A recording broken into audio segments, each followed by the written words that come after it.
लोग कहते हैं अंग्रेजी पढ़ना और भार झोंकना बराबर है। अंग्रेजी पढ़ने वालों की मिट्टी खराब है।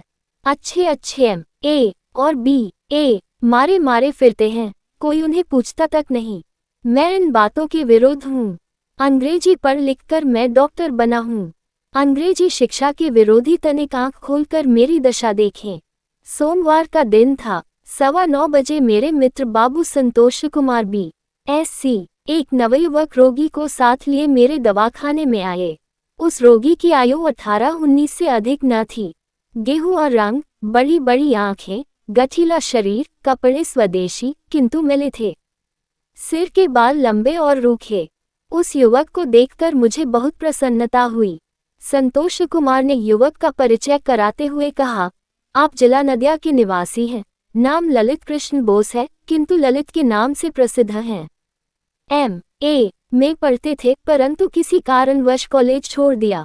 मैंने मुस्कुराते हुए पूछा, आजकल आप क्या करते हैं? संतोष कुमार ने उत्तर दिया, 2 महीने पहले ये किरण प्रेस में प्रूफ रीडर के काम पर थे, परंतु इस काम में जी न लगने के कारण नौकरी छोड़ दी।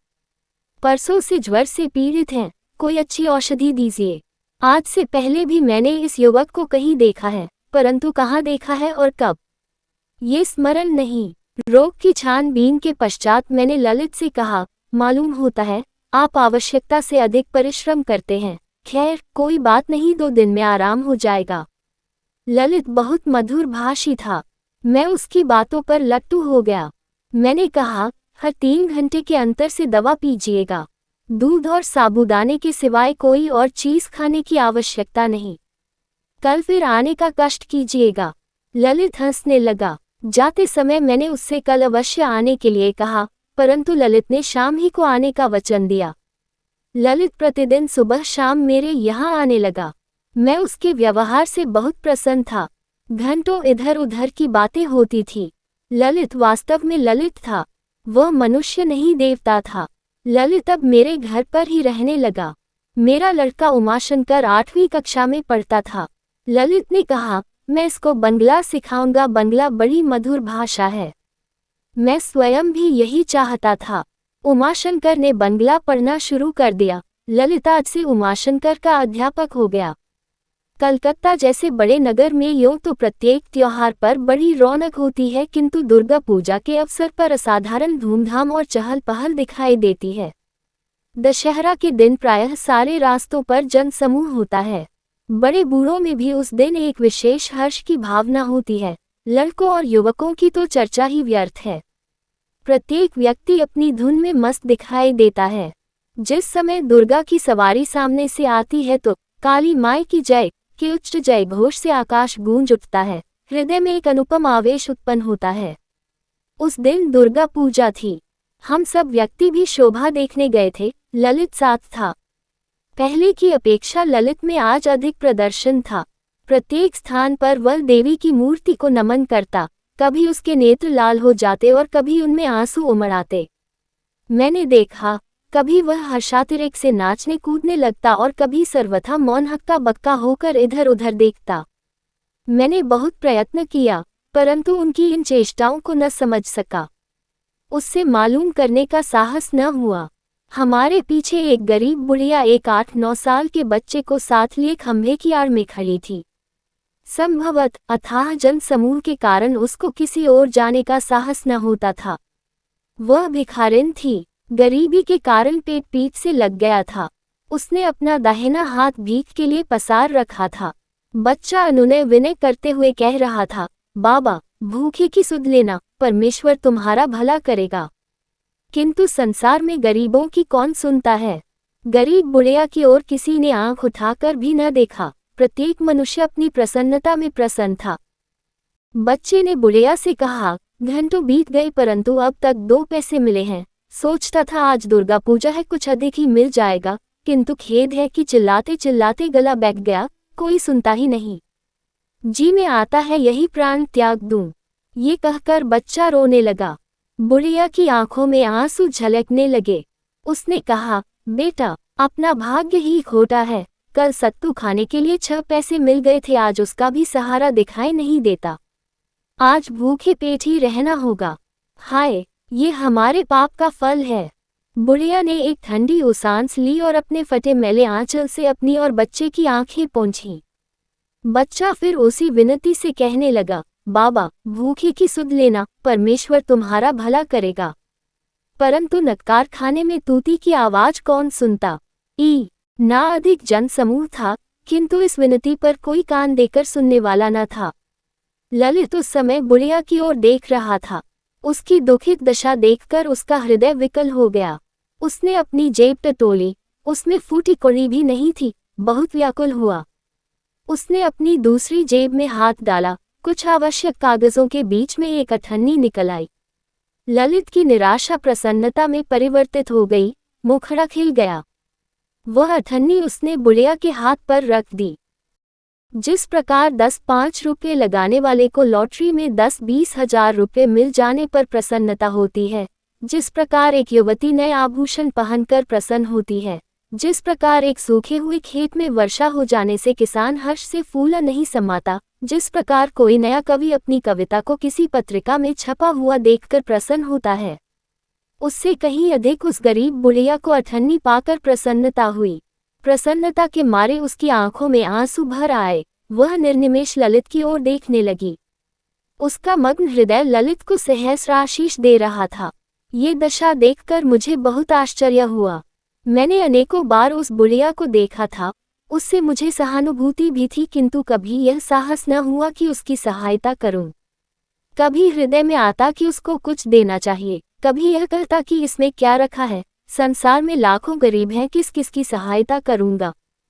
ललित, जिसे कभी कभी भूखे तक रहना पड़ता, जिसको मैंने कभी एक पैसे का पान तक चबाते न देखा था और जो मेरी दृष्टि में बहुत कंजूस था, उसका ये दान देखकर मेरे आश्चर्य की सीमा न रही।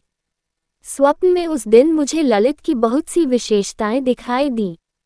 मालूम नहीं वे सत्य थी या असत्य, किंतु ज्योतिषी के हिसाब से उनको सत्य ही समझना चाहिए। इसका कारण यह है कि रात मुझे 2:30 बजे नींद आए और वह स्वप्न मैंने रात के अंतिम पहर में देखा था। ललित के सहयोग से उमाशंकर में आश्चर्यजनक परिवर्तन हो गए। कहाँ तो वह बिना मोटर के घर से बाहर न निकलता था, पर अब ये दशा थी कि ललित के साथ वायु सेवन के लिए प्रतिदिन कोसों पैदल निकल जाता, सिनेमा देखने का चस्का जाता रहा, व्यक्तिगत विलास सामग्री और प्रदर्शन के व्यसन को भी तिलांजलि दे दी। अंग्रेजी शिक्षा से अब उसे घृणा हो गई। रविवार के दिन मेरे यहाँ कुछ मित्रों की गार्डन पार्टी थी, खूब आनंद रहा। मैं अपने मित्रों के सत्कार में लगा हुआ था। उधर उपेंद्र कुमार, गोपाल, उमाशंकर और ललित में चुपके चुपके बातें हो रही थी। ये लोग क्या बातें कर रहे थे ये बताना कठिन है, क्योंकि प्रथम तो पार्टी की झंझटों में उलझा हुआ था, उनकी ओर अधिक ध्यान न था। दूसरे वे मेरे से दूर थे और धीरे धीरे बातें कर रहे थे। बीच बीच में जब ये लोग खिलखिलाकर हंस पड़ते तो मुझे भी हंसी आ जाती। गोपाल बाबू को मैं काफी समय से जानता हूँ। रिश्ते में ये संतोष कुमार के बहनोई होते हैं। प्रथम श्रेणी के शौकीन प्रेमी स्वभाव के हैं। आज देखा तो कलाई रिश्तवाद से खाली थी। रेशम की कमीज में से सोने के बटन गायब थे, होठों की लाली गायब, बाल भी फैशन के न थे। मैंने संतोष कुमार से धीरे से कहा, आज तो भाई साहब का कुछ और ही रंग है, वह पहली सी चटक मटक दिखाई नहीं देती, क्या बात है? कुछ समझ में नहीं आता। संतोष कुमार ने मुस्कराते हुए उत्तर दिया, आजकल इन पर स्वदेशी भूत सवार है। कई महीने से यह इसी रंग में रंगे हुए हैं, क्या आपने आज ही इन्हें इस वेश में देखा है? मैंने उत्तर दिया, हाँ, और इसीलिए मुझे आश्चर्य भी हुआ। संतोष कुमार ने किसी सीमा तक उपेक्षा भाव से कहा, हमें क्या मतलब, जो जिसके जी में आए करे। बार बार समझाने पर भी यदि कोई न सुने तो क्या किया जाए। अधिक कहने सुनने से अपनी प्रतिष्ठा पर आंच आती है। जैसी करनी वैसी भरनी प्रसिद्ध है। जब बंदी गृह में चक्की पीसनी पड़ेगी तो आटे दाल का भाव मालूम हो जाएगा। मैंने कहा, संतोष कुमार तुम बिल्कुल सत्य कहते हो, जमाने की हवा कुछ बदली हुई दिखाई देती है। ललित को भी कुछ स्वदेश की सनक है। यद्यपि मैं स्वदेशी का विरोधी हूँ और देशभक्त मुझे एकांक नहीं भाते, तब भी मैं ललित की स्पष्टवादिता और सात्विकता पर मुग्ध हूँ। उसकी रुचि मुझे बहुत भाती है। संतोष कहने लगा, किंतु आपकी भांति उसकी धाक नहीं बंध सकती। आप जब पाश्चात्य वस्त्र पहनकर बाहर निकलते होंगे तो अशिक्षित मनुष्य भय से कांप उठते होंगे और अशिक्षित व्यक्ति आपसे नमस्कार करके आकाश पर पहुंच जाते होंगे। मुझे हंसी आ गई। संतोष कुमार भी हंसने लगा। उस दिन रात को मैं अचेत सोया हुआ स्वप्न देख रहा था कि किसी ने मुझे झंझोड़ा। मैं चौंक गया। आंखें खोलकर देखता हूं तो मेरा नौकर रामलाल हाथ में लालटेन लिए खड़ा है। मुख पर हवाएं उड़ रही हैं, शरीर थर थर कांप रहा है। मैं घबरा कर मालूम किया, क्यों रामलाल, क्या बात है, तुम कांप क्यों रहे हो? रामलाल ने उत्तर दिया, बाबू, पुलिस ने सारा मकान घेर रखा है, कोई बात समझ में नहीं आती। मैं कोई चोर या बदमाश न था, पुलिस का नाम सुनकर घबरा गया। एक बेईमानियां जो छिपकर की थी वे आंखों के सामने फिरने लगी। पूर्ण विश्वास हो गया कि पुलिस मुझे गिरफ्तार करने आई है। पुलिस की हलचल सुनकर मेरी चेतना जाती रही। साहस करके नीचे आया। रामलाल बोला, आज्ञा हो तो 2-4 हाथ दिखाकर पुलिस वालों को पृथ्वी पर लिटा दूं। मैंने कहा, सावधान, भूलकर भी ऐसा न करना, पुलिस से बिगाड़ करना अच्छा नहीं होता।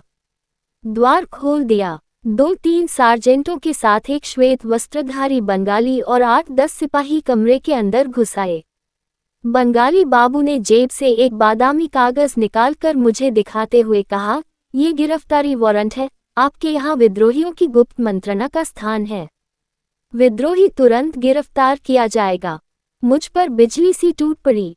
मैं समझा संभवत मैं ही विद्रोही हूँ और मेरी गिरफ्तारी का ये वारंट है। मुझको पुलिस गिरफ्तार करने आई है। अब कुशल नहीं, यदि फांसी से बच रहा तो काला पानी अवश्य भेजा जाऊंगा। मैंने कंपक पाते हुए कहा, विद्रोही और वह भी मेरे मकान में। आप क्या कह रहे हैं? मैं सरकार का शुभाकांक्षी हूँ। इसी वर्ष मुझे राय साहब की उपाधि मिली है, आपको भ्रम हुआ है। एक सार्जेंट ने त्योरी बदलकर कहा, काला आदमी नहीं है, बुरा आदमी कभी झूठ नहीं बोल सकता। बंगाली बाबू ने तनिक रुष्टता की मुद्रा में कहा, पुलिस का भ्रम नहीं हो सकता, भ्रम प्रायः डॉक्टरों को हुआ करता है। मैंने पूछा, विद्रोही का नाम क्या है? कहा, शरद कुमार। बंगाली है? हाँ। कहाँ का रहने वाला है? श्री रामपुर का। मेरे सिर से जैसे विपत्ति सी टल गई। नाम सुनते ही होठों पर हंसी खेलने लगी। मैंने कहा, महाशय, इस नाम का कोई व्यक्ति मेरे घर में नहीं है। कोई और बंगाली आपके मकान में है? हाँ, सीधा साध नवयुवक है जो उमाशंकर को बंगला भाषा पढ़ाता है। उस श्वेत वस्त्रधारी बंगाली ने कहा, हाँ, उसकी ही खोज है। उसका असली नाम शरद कुमार है। पुलिस महीनों से उसके पीछे परेशान है, हाथ ही न आता था।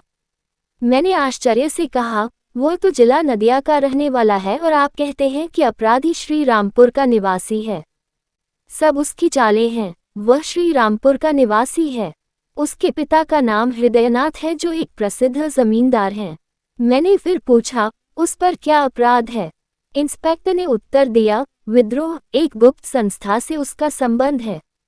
बम बनाना, चोरी, डकैती, कत्ल, लूटमार, यह उनकी देश सेवा है। ये सुनकर मुझे हंसी आ गई। मैंने कहा, आप महानुभाव एक 17-18 वर्ष के बंगाली युवक को विद्रोही बना रहे हैं, ये भला कोई मानने की बात है? एक साधारण युवक की गिरफ्तारी के लिए इतने व्यक्ति? 4 सिपाही दरवाजे पर खड़े किए गए। घर की तलाशी शुरू हुई। दालान, कोठरी, बैठक, रसोईघर, यहाँ तक कि दिशा मैदान तक के स्थान को ढूंढ डाला, किंतु ललित का कहीं पता न था। अलबत्ता उसके कमरे में एक कागज का टुकड़ा मिला। पढ़कर सब आश्चर्य से एक दूसरे का मुंह ताकने लगे। उसमें लिखा हुआ था, इंस्पेक्टर साहब नमस्ते, मैं फिर भाग रहा हूँ। आपके पुलिस वाले समझ गए होंगे कि मैं कितना भयानक व्यक्ति हूँ, जरा बचते रहिएगा। भारत माता का तुच्छ सेवक शरद। बंगाली बाबू ने अपने माथे पर हाथ मारकर कहा, बना बनाया खेल बिगड़ गया, कमबख्त ने चकमा दे दिया। महीनों की मेहनत पर पानी फिर गया। पुलिस निराश होकर वापस चली गई। हम सब भी उमाशंकर के साथ ललित के लिए आंसू बहाने लगे। ललित से हम सबको बहुत अधिक प्रेम था। उसका एक काम देखकर मुझे आश्चर्य हुआ। महाशय, मैं वही डॉक्टर हूँ, मेरी डॉक्टरी बहुत चमक गई है। उमाशंकर मैट्रिक पास कर चुका है, उसकी दशा दिन प्रतिदिन बदलती जा रही है। ये वही उमाशंकर है जो अपने हाथों गिलास में पानी भी नहीं डालता था, आज वही गरीबों की सेवा के लिए हर समय उद्यत रहता है। ललित के पश्चात स्वयंसेवक का जीता जागता चित्र मुझे उमाशंकर ही में दिखाई दिया। एक दिन बैठे बैठ ललित का ध्यान आ गया, आंखों में आंसू भर आए। उसकी स्मृति से पुराना प्रेम ताज़ा हो गया। इसी बीच उमाशंकर ने कमरे में प्रवेश किया। उसके हाथ में एक अंग्रेजी का अखबार था। मुंह लाल हो रहा था, आंखें डबा रही थीं। उसने भर्राई हुई आवाज में कहा, ललित को आजीवन देश निकाले का दंड दिया गया है। वह कातिल नहीं था, वह देश का सच्चा सेवक, स्वतंत्रता का पुजारी, सहृदय और सबसे प्रेम का बर्ताव करने वाला मनुष्य था। ललित का उद्देश्य कत्ल या लूटमार रना रहा हो या विद्रोह, इसके विषय में मैं कुछ नहीं जानता। मैं उसके स्पष्टवादी स्वभाव और उसकी सादगी का कायल हूँ। मुझे उस पर पूर्ण विश्वास था। उमाशंकर के शब्द सुनकर मेरा हृदय दहल गया। उमाशंकर रोने लगा। मैं भी अधिक न सहन कर सका, मैंने अपने आंसू पोंछे। इसके पश्चात मैंने कहा, उमाशंकर, ललित को देखने के लिए हृदय विकल है, वह कब तक वापस आएगा? उमाशंकर ने इसका कोई उत्तर न दिया। वह दहाड़े मार मार कर रोने लगा। उसकी ये दशा देखकर मुझसे भी सहन न हो सका। दशा भिन्न हो गई, हृदय के टुकड़े टुकड़े हो गए, चिंता और क्रोध तिलमिलाने और छटपटाने लगा।